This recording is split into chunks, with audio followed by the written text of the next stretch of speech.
Before we move further into this story, let us know in the comments where you're watching from, and don't forget to like and subscribe. The station was chaos.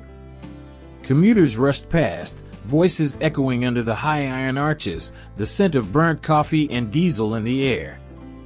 Liam stood near the ticket gate, checking his watch every few seconds.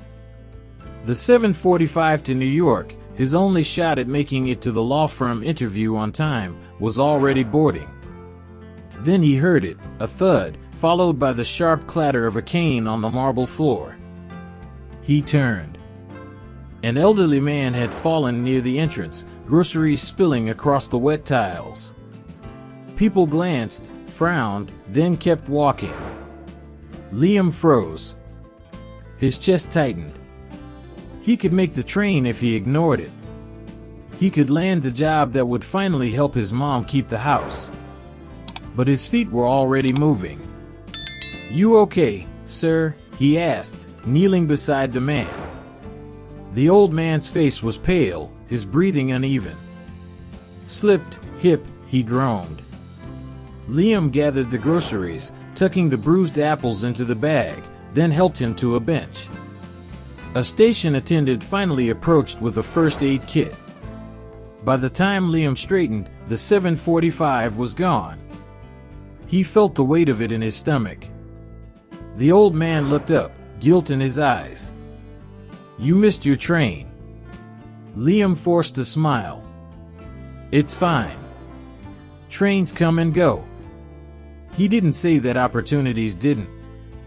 2 hours later, Liam sat on a bench in the station cafe, a half-empty coffee cooling in front of him. His phone showed 3 missed calls from the law firm. He couldn't bring himself to listen to the voicemails. The old man appeared again, leaning on his cane, moving slowly but steadily. He set a small paper bag on the table.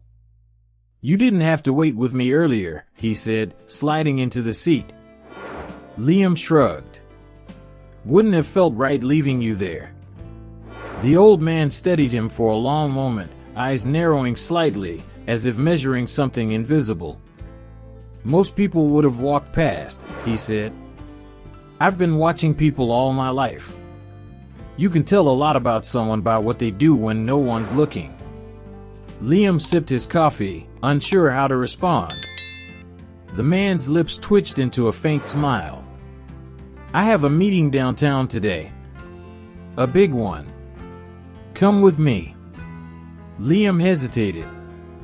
"Why?" "Because," the old man said, "sometimes the train you think you missed wasn't the one you were meant to catch." The older officer straightened, then did something no one expected. He removed his hat and placed it over his heart. Maria blinked, unsure what to say. The younger officer shifted uncomfortably, glancing between them. "Sir, I didn't know," he murmured.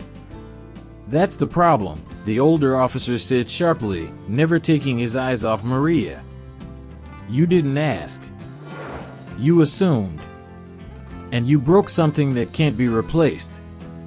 The silence that followed was heavy, the only sound the faint hum of idling engines and the whisper of wind through the street. The older officer stepped closer to Maria, his voice gentler now. "Ma'am, on behalf of every officer who's ever worn a badge, I'm sorry." Maria looked down at the necklace in her hand, the broken chain curling in her palm like a scar.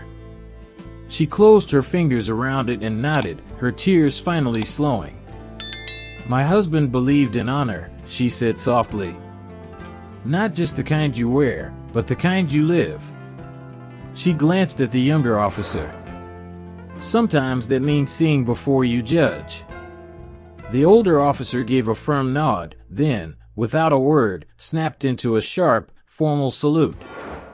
It was the same salute her husband had received at his funeral. Maria's throat tightened, but she returned it, her hand steady. In that moment, the street didn't feel like a place of humiliation, it felt like sacred ground. The younger officer lowered his gaze, his voice barely audible. "I'll remember this." Later that week, someone's phone video surfaced online. Millions saw the broken necklace, the salute, and the widow who carried her dignity like armor. But Maria didn't chase interviews or hashtags. She simply fixed her necklace, put it back on, and kept living as her husband had taught her, with quiet strength.